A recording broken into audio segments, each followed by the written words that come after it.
Well, hi everybody. It's meteorologist Joe Chaffee. It's the 5th day of February, a Tuesday, 2019, and today is National Weather Person's Day. And a fine day it is. It was.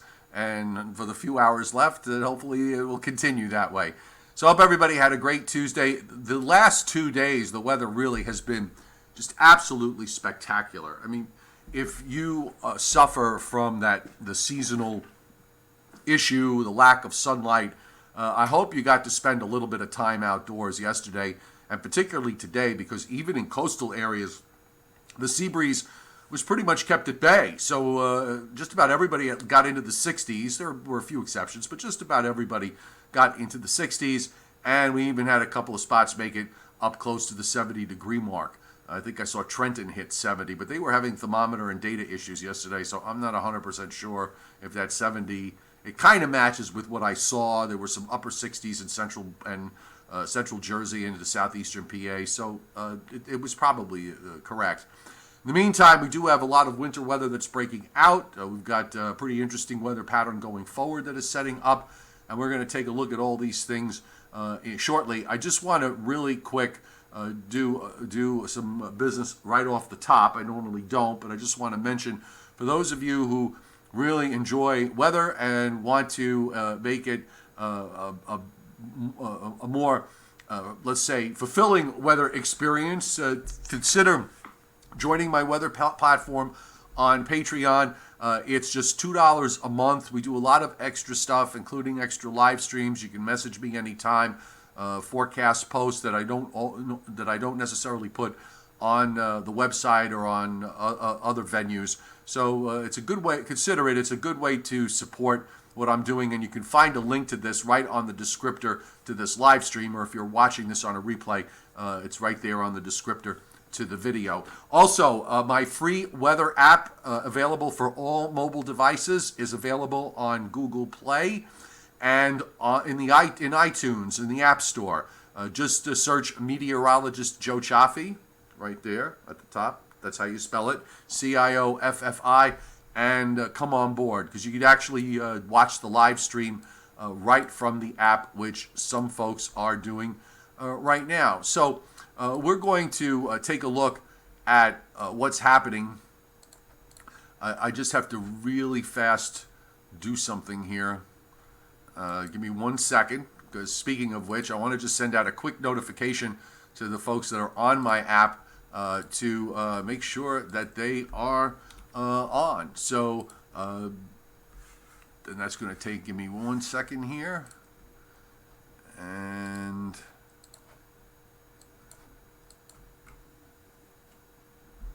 so hopefully there they go. So they got their notification on. So to my app folks, welcome aboard. All right, what's happening tonight across the U.S.? Pretty busy with regards to winter weather. We've got several systems in play here with this big storm. Actually, it was two storm systems that moved into the west and brought heavy snows to the mountains of California up and down, and we still have, by the way, winter storm warnings up for the Sierra Nevadas. And if you look closely, there's a little, right in the southwestern part of the state, in the mountains just north and west and north and east of Los Angeles.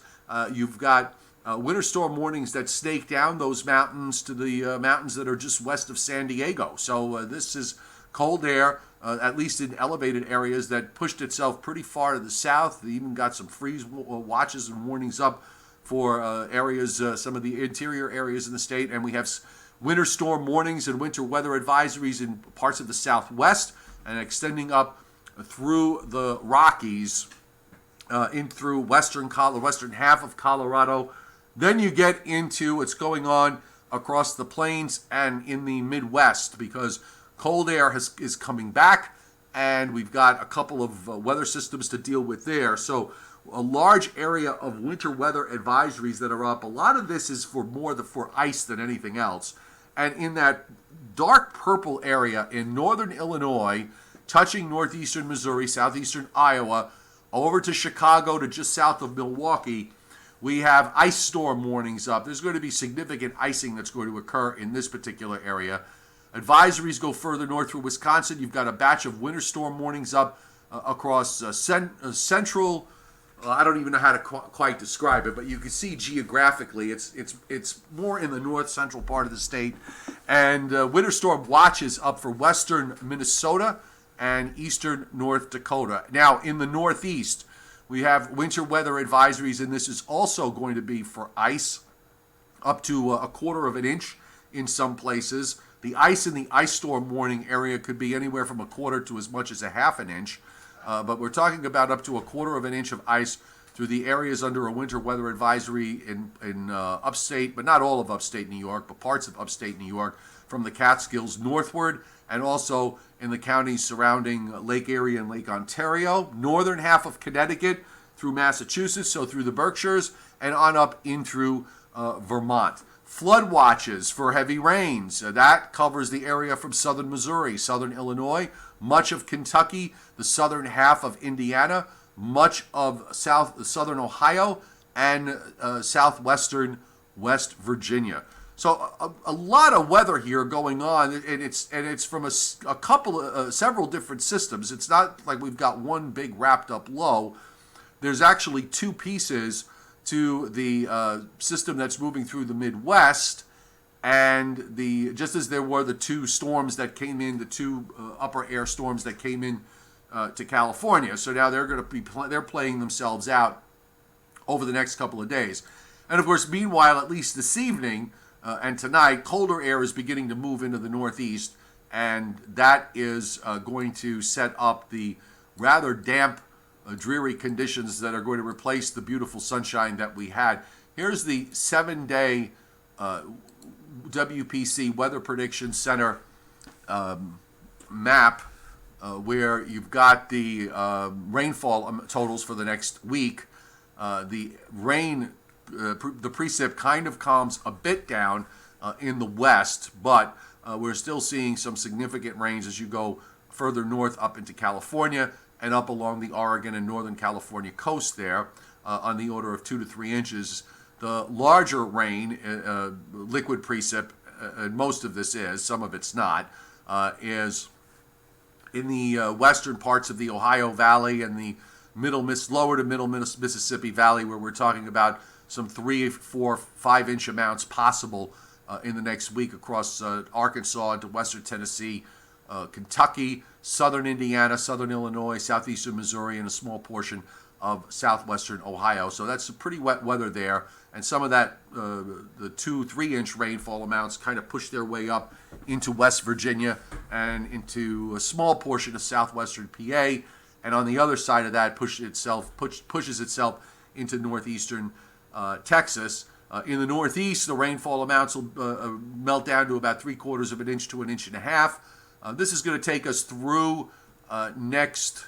I just want to see what the closing time. So this would be through next Tuesday evening. So it probably doesn't have a lot of the next weather system that models are pointing to for later next week, which we're going to get to. Just going to continue on the theme of the short range here, and we'll work through that in the first part of this live stream, and then we're going to move on to the long range, which I know some folks they're already chomping at the bit about that, and understandably so. So let's take a look at what the forecasts are for the icing issue. And it's pretty extensive. Usually it's the snow map that covers this. And this is a result, by the way, of the fact that, we've been talking about this negative East Pacific oscillation, which is favorable for cold air to come into the eastern part of the United States, or particularly the Midwest and the Northeast. And on the other side of that, we have this negative, very strongly negative Pacific North America index, which tells us that we have a deep trough in the west and a strong ridge in the eastern part of the United States. So what you're seeing here is a reflection of the fact that if you've got a ridge in the upper atmosphere in the east, you have warm air aloft. If you've got the minus EPO, you've got cold air down at low levels. And the result, of course, out of all of this is ice. And some of the ice forecasts in and around the Chicago area, for example, which is under that ice storm warning of about 1/3 of an inch of ice being predicted. And on the other side of that, near Grand Rapids, you've got some almost half-inch amounts being indicated here. So there's going to be some fairly significant icing. A large area of 1/4 of an inch, or let's say almost 1/4 of an inch, goes back in through eastern Iowa, western Illinois, and then on its way up through much of the southern half of Wisconsin, and over into a good chunk of southwestern Michigan. Now, in the east, the ice is a bit lower, although we do have some significant amounts being forecast in the areas around the. Well, they actually got these prints along the immediate coast on the lakefront here. Just trying to figure out where the lakes start and stop, but most of the ice amounts are under 1/4 of an inch. There are a couple of 1/4 of an inch numbers here that flare up. There's actually one in Western Mass, and that's really about it. So I guess that's the only one that's a quarter. Here's a 32/100ths being forecast up through a small portion of northern New Hampshire. So the icing here is a little less impressive than what's being indicated in and around the Great Lakes region. And with respect to snowfall, we'll bring up the snow map and take a look at this. And snowfall is not going to be a huge issue. It's generally 1 to 3 inches across New Hampshire and Maine. And then when we go out to the west, now this is because there's going to be a second system here for Thursday, and that is going to be a snow producer with 1 foot plus snows, and this is why we have the winter storm watches that are up, and there are probably going to be more winter storm watches up that are going to go up later on. You've got snow amounts in excess of 6 inches through the eastern Dakotas and throughout much of the state of the Minnesota, getting at least 6 to 10. So it looks pretty healthy there. 1 to 2 inch snows back down through Nebraska, parts of northwestern Kansas, northeastern Colorado, higher amounts as you move into the mountains. And the system out in the west is probably in the process of winding down, so we're not seeing anything too strong as far as snow amounts there. And up in the northern Rockies, there's a general 1 to 3, 2 to 4, a couple of 5-6 inch amounts popping up in a few places, and that's about it. Now, on the surface map tonight, the cold front has moved through in the east, so that puts an end to the 60-degree weather, and there's a big high that is sitting near James Bay. This is all low-level cold air that has come down. Again, the ridge position in the eastern part of the United States is keeping things warm aloft, and that's the reason behind the icing. You've got the frontal boundary running down through southern Kentucky, through western Tennessee, northern Arkansas, then just kind of loops back around. Look at the temperature contrast in southeast Oklahoma. It's in the middle 70s, and on the other side of the front, it's in the mid 30s. I mean, that's a really sharp warm front that's developing here.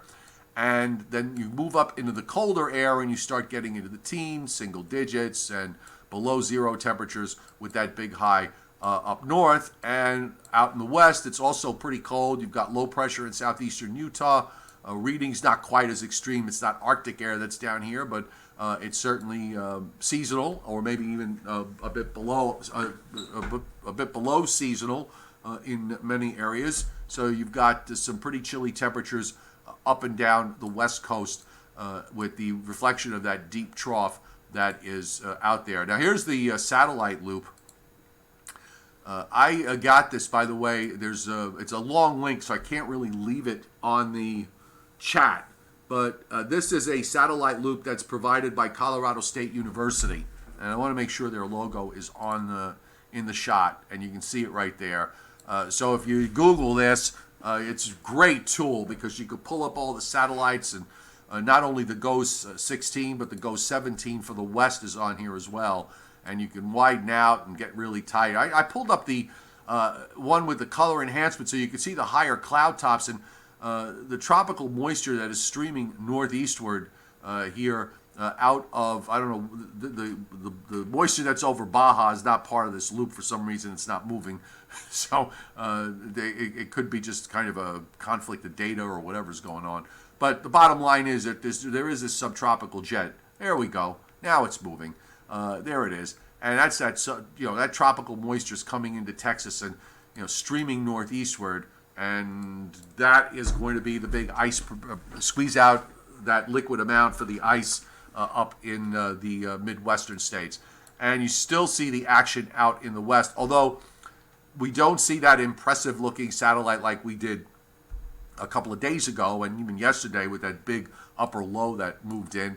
And here in the east, it's pretty quiet. There's some patchy high clouds that are moving through the eastern part of the U.S., but there's no weather with this, so we still got some time to wait for this Midwest moisture that'll be coming eastward for tomorrow. And here's what it looks on the radar as of 7 o'clock, as of 7:30. The precip is fairly substantial now, moving through northern Illinois and into southern Wisconsin. You're getting some pretty good echoes there on the radar. I just want to check. Hang on, folks. I'm going to really quick. Let's see if I can. Come on. There we go. NWS. I forgot to bring this up before. See if we could take a look at least at some of the current temperatures. So we'll give that a moment here to plot. Take the satellite. Make things run a little faster.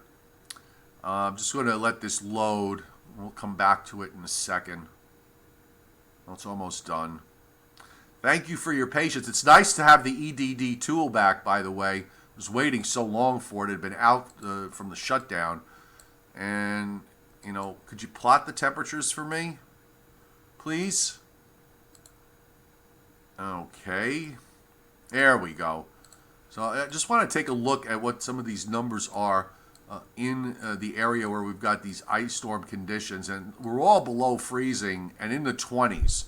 So you're probably going to see some of these areas down near Madison right now, 21. I mean, there's going to be some really significant icing out of this with these colder temperatures and that cold high to the north.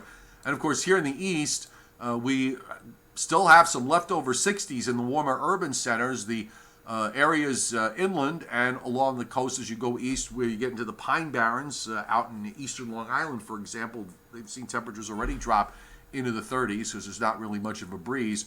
Upstate New York is in the low 30s, in and around the lake areas. It's in the upper 20s. So this is some of the cold air that'll be coming down tonight. Not a big push of cold air. It's just going to take temperatures down to closer to average. They actually are going to wind up being still a little bit above average tomorrow and on Thursday as we wait for the warm front to come on through. So let's run through the weather models and take a look at what's happening. We are going to come to this map in a second after we do the current weather situation. Okay, snow lovers, don't get too excited yet, okay? We'll come back to this, I promise. So let's start off with tonight. And here's your first low that comes out. And you can see, by the way, two systems. Low in Colorado, lead low that's coming out with that on that warm front, that wave, pushing rain in through Illinois, the icing over the Great Lakes that's going through now. That's what's headed for the Northeast. That high never really builds. This is really interesting. If you look at the reality versus what was modeled, the 540 thickness, so the rain snow line back a few days ago, was forecast to get pretty close to New York City. It doesn't even come remotely close. It wound up being so much warmer, again, reflecting the strength of the ridge in the eastern part of the United States. That is going to be important with the weather system for next week. And again, we'll come to that in a second. So here we have the system for tomorrow. Rain, raw, the areas upstate and in through New England where we've got the winter weather advisories are up. They get the ice. The second low that comes out of Colorado now begins to spread snow through the Dakotas, Nebraska, Minnesota, and into Wisconsin. It looks like it'll go north and west of Chicago because that low looks to take a track west of Chicago and into western Michigan. So somebody in Wisconsin is going to get hammered with this, with some heavy snows, as you can see per the GFS anyway. And you've got a 986 fairly deep low right over Sault Ste. Marie. This is by early Friday morning, 1 a.m. Warm front snaking down to the coast. So we'll get that out of the way. The cold front that comes through in the east is not going to be anything of substance. So perhaps a shower Friday morning before weather conditions improve. And now we've got a genuine cold high coming in for the weekend. And it's going to be a dry weekend as that high settles down into Virginia, moves off the North Carolina coast. And now we've got another cold front that's approaching. And we begin the setup for the system for early next week. That is going to come from, and I'm just backing it up, take a look at what comes into the northwest. And we go into Saturday and Sunday, you start to see energy coming in. It's going to be more than one short wave that that comes in, and we're going to have to put this all together piece by piece. You start to see low pressure developing. This is the late afternoon GFS run, by the way, which was different to some degree from the earlier run. But I want to illustrate what is happening with regards to the upper air. And we're going to do that with the paint box tonight. So let me bring up a couple of maps. This computer can be very slow sometimes, and it's very frustrating. So I'm going to start with the GFS. Let me see if I got the right one. So it should be it. Okay, so that is correct. So we've got the GFS. Let me bring the map now, the paint box up so you guys can see, because I think this is where, and I put a link up, by the way, earlier in the chat. If you want to read more about, what this, how this is all going to evolve, there's a post up on my website, and there's a post up on the Patreon platform that explains what is happening in the atmosphere that I think needs to be monitored, most importantly with regards to the system for early next week. I think, in spite of what the runs have done today, the European being fairly bullish, I would caution those of you snow lovers that are on here. Let me caution you right off the bat. This is the fourth or fifth time maybe that the European has produced substantial snows for the big cities of the Northeast in its day 7, 6, 7, 8, 9 day time frame. Not a single one of them is panned out. Okay, so you're going to have models moving things around, and that's going to continue for another couple of days. So please bear that in mind. There's no certitude to what I'm going to be showing you here, but I think this is the important part of the equation with regards to the system for next week. Now, we've been talking about the fact that the Atlantic has been a fire hose jet, basically, running from the Atlantic seaboard straight across. There hasn't been much in the way of storminess out there, so weather systems really haven't had an opportunity to turn up the coast. Nothing slows down. The flow is pretty much west-southwest from the southeast coast of the United States to at least out to the Azores, if not further. Well, we're finally seeing a big change here, and it's noted by this deep upper low that is parked south of Greenland. This is going to come from the system on Thursday that will be moving through the Great Lakes and eventually moving its way through southeastern Canada. The strength of this deep trough that forms in the Atlantic, I think, is going to be the key to whatever winds up, one of the keys, but I think it's the most important one in terms of what may happen for early next week. So here's the GFS from today. So it's got this, suddenly has this deep trough that forms out in the Atlantic, and it does it roughly at about 50 degrees west. So in response to that, remember, whenever you have a deep trough someplace, you got to have a strong ridge on either side to support that, and you actually do. You've got, ridging off of the coast of Spain and Portugal right here. Okay, it's not the strongest ridge in the world, but it's there. But in response to the deep trough out at 50, you have this strong ridge that builds up into the east. So as a result, as you start to get this energy that comes out of the west, you see it there, it's going to wind up lifting west of us. So a look like this would favor any kind of low coming out to probably try to cut to the lakes, or at least a primary low that tries to cut to the lakes. There might be a secondary low that would form, but it would more than likely take a track closer to the coast or just inland of the coast, or even just kind of slide out so far north that the rain-snow line winds up being in New England. Now, the European has been fairly consistent with its view on this, and it continued today. There's a big difference between what I just showed you with the GFS in the Atlantic and what the European is indicating.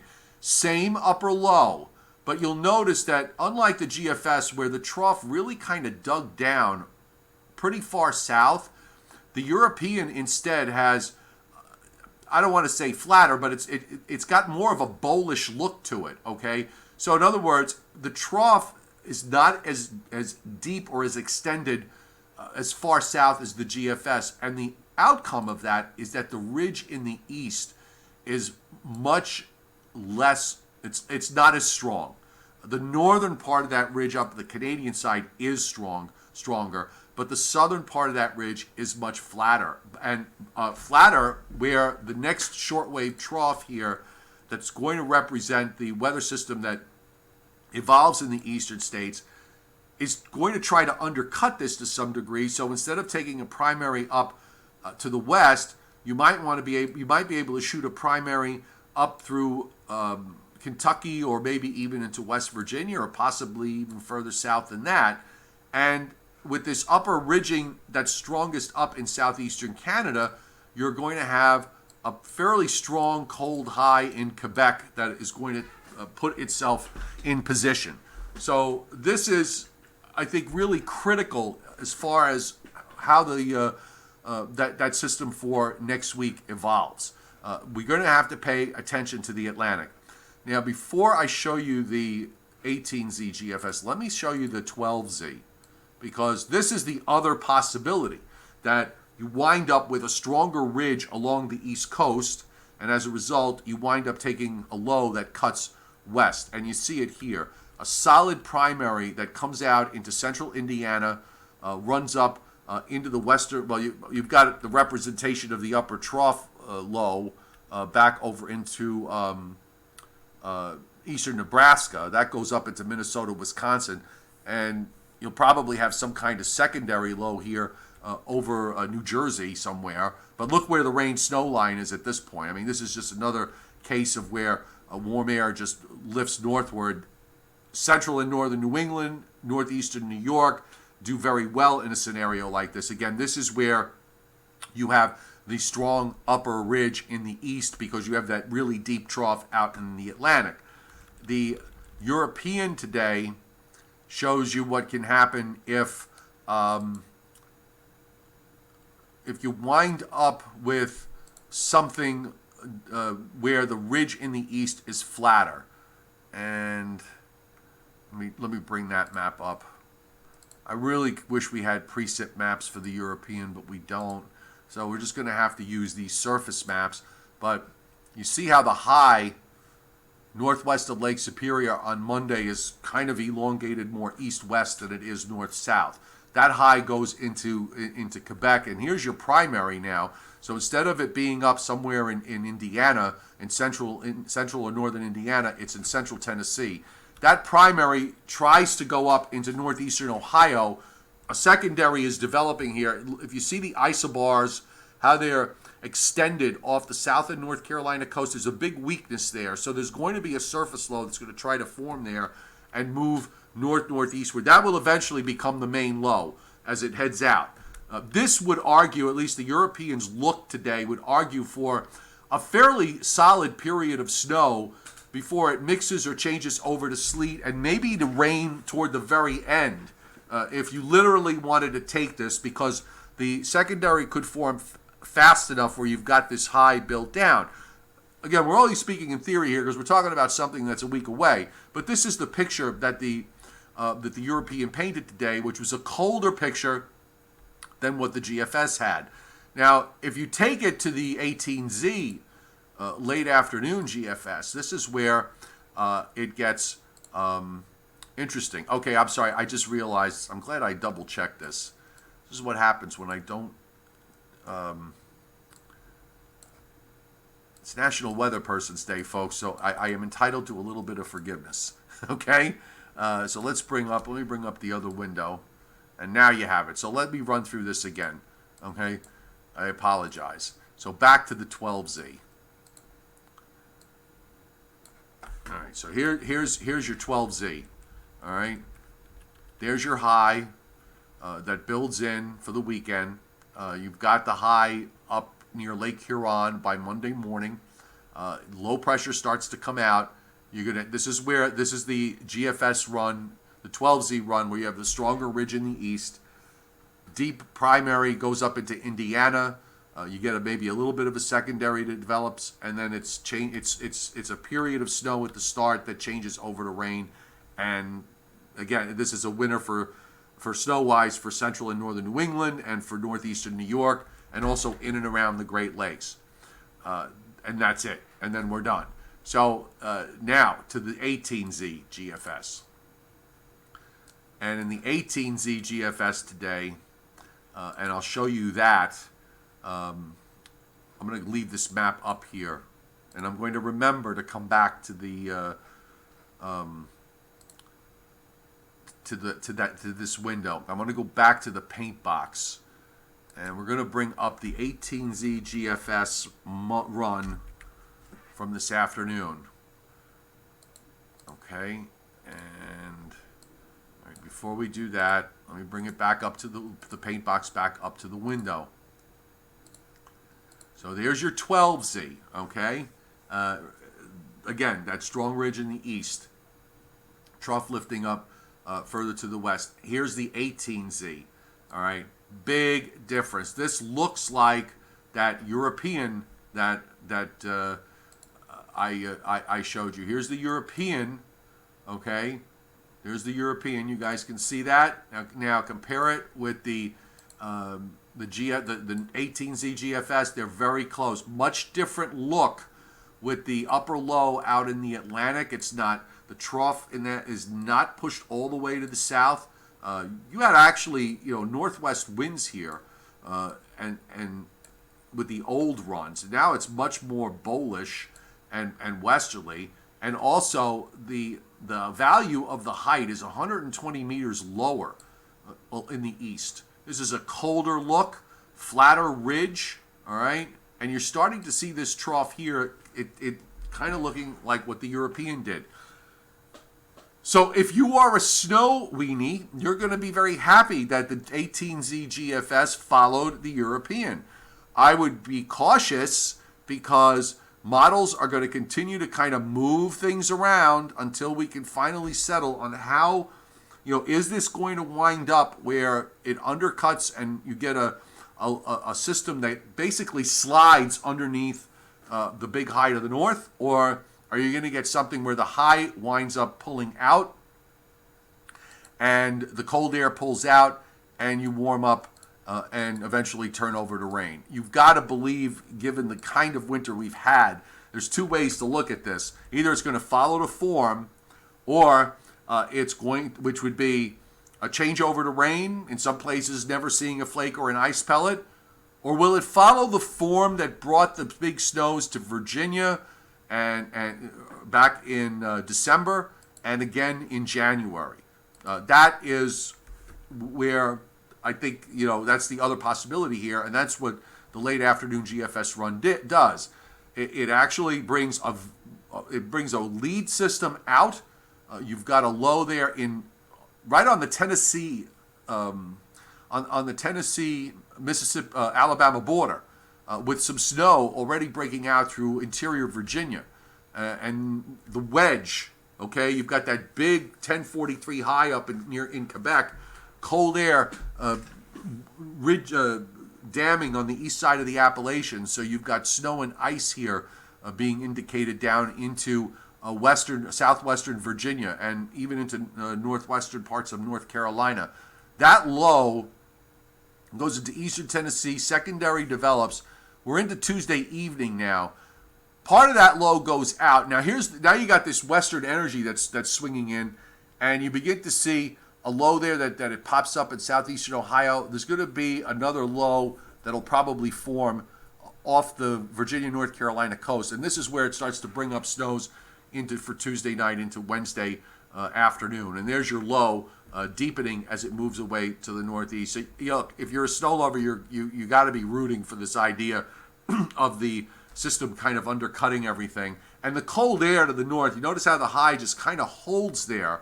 You got that big upper low out in the Atlantic. It's kind of holding that surface high in place there. This is really what you want to happen, because if you wind up with a stronger ridge in the east, you're going to take another low that's going to cut through the lakes. And I would just say to you at this point that we're going to be here tomorrow night probably arguing the same points back and forth with respect to where our model's going to be taking this, because the solution ain't there yet, far from it. So I think that I think that pretty well that pretty well covers this whole scenario going into next week. Snow lovers should not give up hope, although it does really feel very disheartening considering the fact that I kind of look at the period from mid-December on as prime for, at least for snow. That might be a little early, but for me, in my mind, the middle of December is a pretty good starting point. So we basically wasted, for snow lovers, you've wasted about 6 weeks for the folks that live from Boston and New York City to Philadelphia, and maybe about 50 to 75 miles to the north and west of there. Further north, we know that it's much less. The snows have been much more significant through the winter season, and a lot of places are normal or even a little bit above normal. I have one of my regulars on my Facebook page who lives up in Caribou, Maine, who told me that they were, I believe he said they were 1/10 of an inch shy of the all-time snowiest January that they've ever had. They had close to 60 inches for the month. I honestly thought that number would have been higher, and then I sort of did the math in my head. The 60 inches of snow with 31 days in a month basically means you get 2 inches of an average of 2 inches of snow a day. That's a lot. All right, so somebody's benefiting, but then again, it is northern Maine, and you folks, it snows in Maine. There's no shocker there. I talked about earlier Storm Scott Briller, where it started snowing in first in New England, which is bad for New York City. Where does it start next week? Well, clearly, the late afternoon run is where it starts down in Virginia and Maryland and Delaware and in southern Pennsylvania first. So that would be the late afternoon run, the 18Z run, or the Europeans' view would be that way. If you wind up with something more like the earlier GFS, then you could wind up with another situation where it starts snowing first more in upstate New York. And that is usually not good for the coastal areas, because that's where the cold air is. That's where the thermal boundary kind of is setting up. And you want to see that boundary set up to the south so that you're sitting in the cold air. Reaver, no problem. It's been on my mind. I've been saying how I want to do these short instructional videos so we can explain what a sounding is, explain what you're looking at in some of these maps, and I literally just need some time to do it, and it's hard. So I was hoping I was going to be able to do one or two of them last weekend, and then that wound up not happening. So I've got it in my head that when I've got some free time, I'm going to sit down and put those together. So this way, it'll help you folks along so you understand. Well, what's he looking at? What does he mean by the jet stream and the height lines and everything else? And when I'd like to bring up some soundings, and I have done that during storm situations. So this way you'll know what you can look at. That if I bring it up, you'll understand. You could look up this. You'll be able to look up this stuff on your own too by going to tropicaltidbits.com. So just give me I appreciate that, Gary. I'm going to do it. Just be patient. I will get them there. Worst comes to worst, I'll just have to wait for, if it suddenly got really busy with winter storms, then I would probably have to wait until the winter season was done. But we're not, when you think about it, we're at February 5th. So at some point we'll be in mid-March, and then I will definitely be able to do this. Why doesn't Joe Rayo trust the 18Z models? Well, there's an argument to be the 18Z model runs don't have any new data put in them. The 12Z and the 0Z runs are the primary runs. The in-between runs are they use the same data, so there's nothing new in them. There might be, it's kind of like looking at an ensemble member. You get maybe a slightly different solution sometimes. I actually like to look at them. I like to see, the models are going to move around anyway, so what difference does it make? So I really kind of like to see where they are, so that when we finally get to a point where they start tightening up on what's going to happen, you get a better feel for it. But I can understand the other argument. Because then you start going back and forth when you get into short range. You're starting to deal with specifics in terms of numbers, where sometimes we have situations where, say, the 12Z and the 0Z runs are wetter than the 6 and 18Z, and sometimes it's reverse. Sometimes you'll see, a consistent trend if you're seeing models get wetter and wetter with time, but. It can throw a monkey wrench into the equation when you've got your mindset on what you want to do, and suddenly the 18Z comes and does something a little weird, or the 6Z does, and then it goes right back to the what the original run had. But it's there, so I look at it, and I can understand why some people don't particularly like to look at it or don't trust it as much. Nicholas Gallo, the date for the Westwood, New Jersey Library Talk is Tuesday, March the 12th, okay, at 7 o'clock.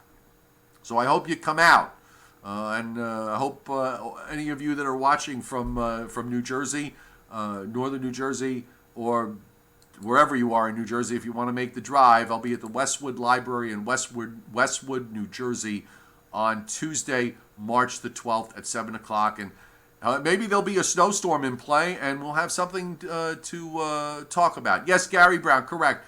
The 12 and the 0Z are the primary runs. Sometimes what happens is, in major storm situations, you will have you will have soundings done, extra soundings done by the Weather Service, or it's been happened before with major storms where they may actually fly, if they've got it in the budget, they might fly a reconnaissance aircraft into it, and they'll have all this new data. So sometimes the 6 and 18Z runs have new data in them. They'll tell you ahead of time, because of a big threat for a major storm in the east. We're going to be flying a plane and doing some drop zone data and adding it, and this way you know that the new model run is the off model runs actually do have some new information in them. I live on Long Island, Warren Moore. Been there for the last 30 years, and I live out in the eastern half of the island in Suffolk County. I'm far. I keep my distance from the New York City line. I like I like it nice and quiet and wide open. I grew up in New York City, and as the years have gone by, I've wanted more and more space. Charles Baker, any chance of having your buns packed and shipped to Southeast PA for a talk? All right, Charlie, I'll tell you what. I will pack my buns and head down to Southeast PA. If you maybe have your library, I don't know how much of a fan base I have in Southeast PA, but if they can get a big enough crowd to come out, I certainly would make the trip. If you know, if we can come to some sort of an arrangement. So ask your local library if they would be interested. My guess is that they probably wouldn't want to bring a New York City guy down there when you have all your Philadelphia guys up in the area. But hey, I won't say no. They if they are interested, you get in touch with your library, and then you can have them get in touch with me, and we'll see what happens. All right. So keep your fingers crossed. You never know. Just checking to see any other questions here. I've seen New York Jets fan weather. I've seen there's so much in my life where it gets warm and everyone thinks winter is over, and then all of a sudden, well, yeah. But let me just put that in context. First of all, every winter we go through this. Every winter we go through this, there's always, especially when you get into February and March, you start to get these days that pop up from time to time. And what happens, you know, you get a day or two where temperatures go into the 50s and eventually move up into the 60s. What really, what really makes me laugh is this happens every single year. And everybody acts as if it's never happened before. The same thing with that cold blast that we had back last week. We had people up here saying they don't ever remember it being this cold. And we didn't even go, I mean, some places did go below zero. There were a couple of odd records that were set, but the stations that set them, the data set wasn't particularly big. But none of the majors broke records. And I'm thinking, this happens all the time, and yet I don't understand the perception in the mind that says that act as if it's never happened before. It happens all the time. It happens almost every year, and I guarantee you, if we wind up with a sizable snowfall early next week, you're going to have people pointing to the 60-degree weather from this week and saying. It was in the 60s, and then we had snow a couple of days later. It's never happened before. Happens all the time. Okay, it just does. Especially as you get, as I said, as you get deeper into February and you get into the month of March. You're right, Mary Schenkel. People do have terrible memories, including mine, which used to be sharp as a tack, and now it's just like fading away. But yeah, they just do. I'm amazed. I'm really astounded. And also, I think what happens also as you get older is you tend to gravitate to all the stuff that kind of makes you feel good. And I really believe truly that snow, even people who say they don't like snow, when they get to a point in their lives where they really don't have to deal with it too much, there is a fondness there. And when you speak about it, they'll say all the time, folks that are my age, and I just turned 60, will say, "Oh, when I was a kid, it used to snow all the time, and the snow was up to my, it was snowed in feet and all the rest of it." And I gently remind them that when you were a kid, you were a lot shorter, so everything looked like it was, up to your shoulders. Second of all, if you're my age and you grew up in the New York City area from the 70s, 80s, and 90s, those were the three least snowiest decades on record. And the last 18 years have been an absolute bonanza. And that's another thing that snow weenies need to understand. I mean that affectionately when I say snow weenies, by the way. But the snow lovers out there need to understand that we've been in this cycle in the last 18 years that has really favored heavy snows for the I-95 corridor from Washington down to New York, down to Philadelphia, and from Washington, Philadelphia to New York City to Hartford to Boston. It hasn't been an even cycle. Some years, some areas got more than others, but in general, in the last 18 years, we've been in this upcycle. It's going to eventually come to an end, and we're going to go flip back in the other direction. The question is whether it's coming to an end now or does it have more to run. I have argued that I think it still has more to go. the prior cycle seemed to last about 30 years. So I'm thinking that this one should be able to last at least 20. If we wind up finishing the winter with no additional snowfall in that zone, except for Washington D.C., this will be the first area-wide subpar snowfall year since 2011-2012, and we haven't had two back-to-back below normal years since 06, 07, and 07, 08. So if we, 1 year won't convince me. If we start putting together multiple years of below average snowfall, then I think that would be a sign that maybe that long-term, decadal, above average snowfall is coming to an end. Thank you, Izzy D. I really appreciate it. Hitting super chat. Thank you so much. And Izzy, the deleted messages, because I think we had a geoengineerist on who was trying to hawk somebody else's channel on my page, Stack Stevenson. You know, it's kind of bad form to do that. I wouldn't let you do it to begin with because it doesn't belong here. But if you want to share something, I'm okay with it if you tell me first. To sneak it on is kind of tacky, and it, kind of shows that you weren't actually brought up very well. So I will thank you. Who was it? Was it Johnny? Johnny Quest, one of the moderators? I think you took him out. Thank you so much. Yeah, he's on weather warfare modification. You know what? Please, I'm. Never mind. I don't want to get started. By the way, I did apparently, because without mentioning this person's name, but I got called a model hugger today. Isn't that great? I get such a kick. And oh yes, Johnny, you are the rain weenie. Yes, you need the rain dance thing.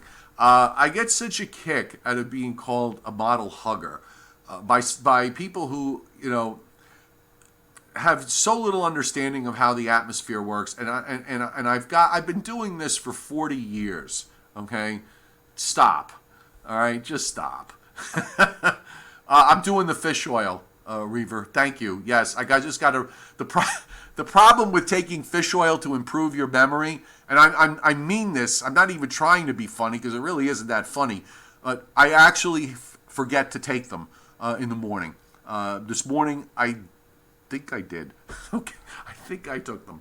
But yeah, that's part of the issue. The other thing is you're juggling so many things. You got so much stuff going on that your mind just kind of goes in all sorts of different directions.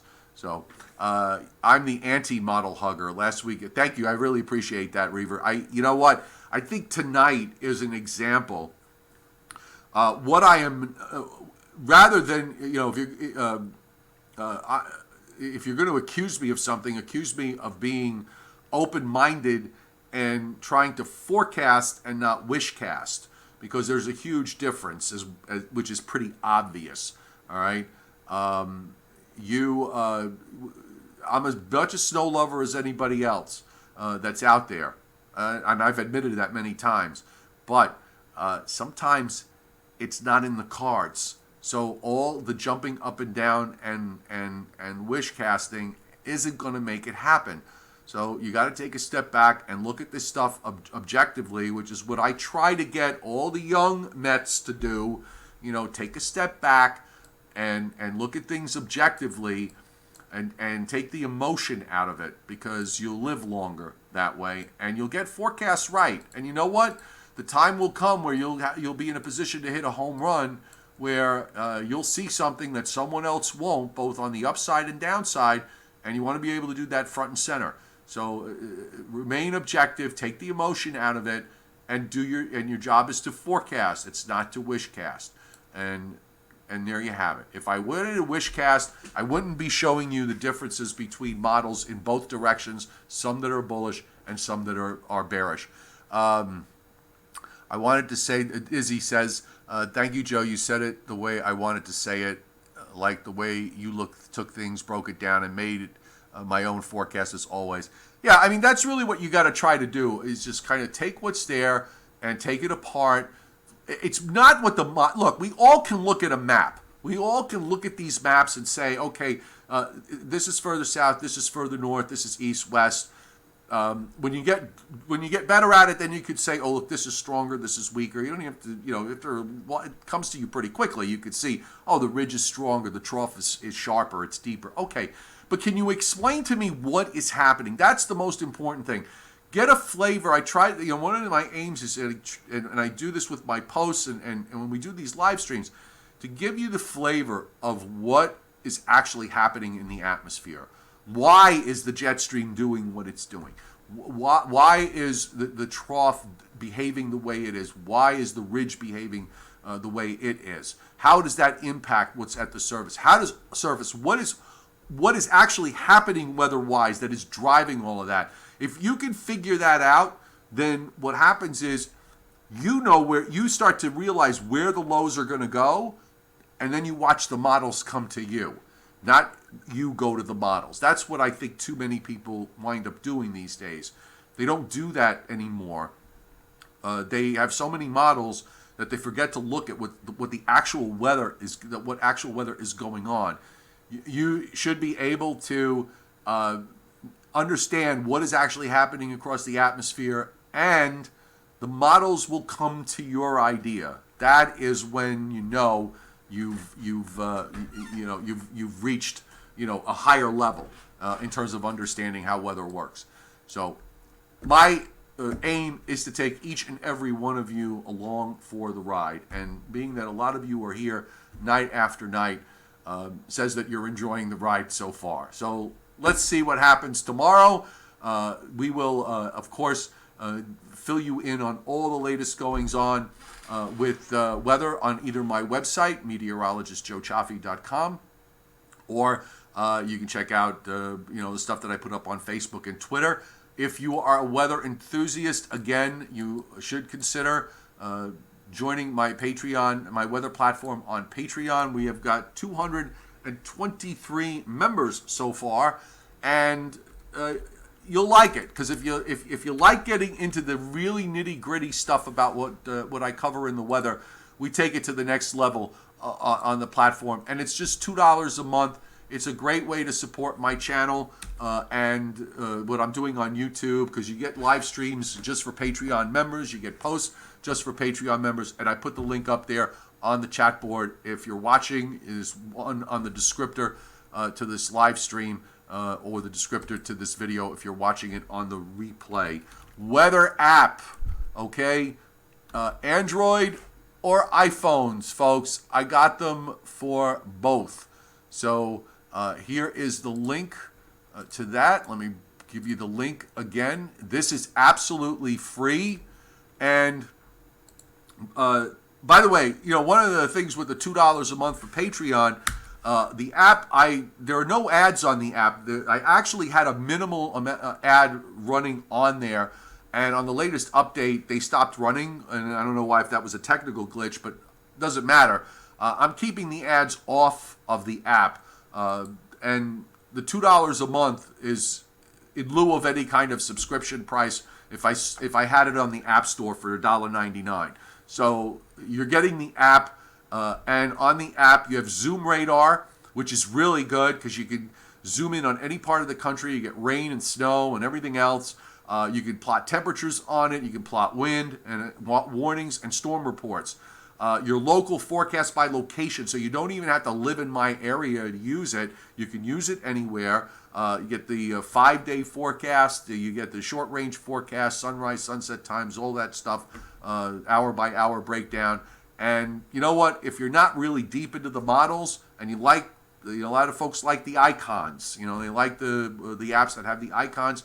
You got that too. Plus, you get my website posts. I got all the National Weather Service snow forecast maps from northern Georgia all the way up to Maine and west to the Pennsylvania, Ohio state line. So just kind of draw a straight line there. Southward, you got all the snowfall maps up and down the eastern seaboard, so you could see what the latest snowfall forecasts are. And that's all on the free app. But again, consider joining Patreon for just $2 a month.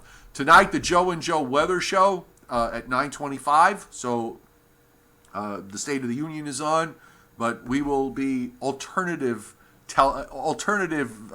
live streaming, let's say.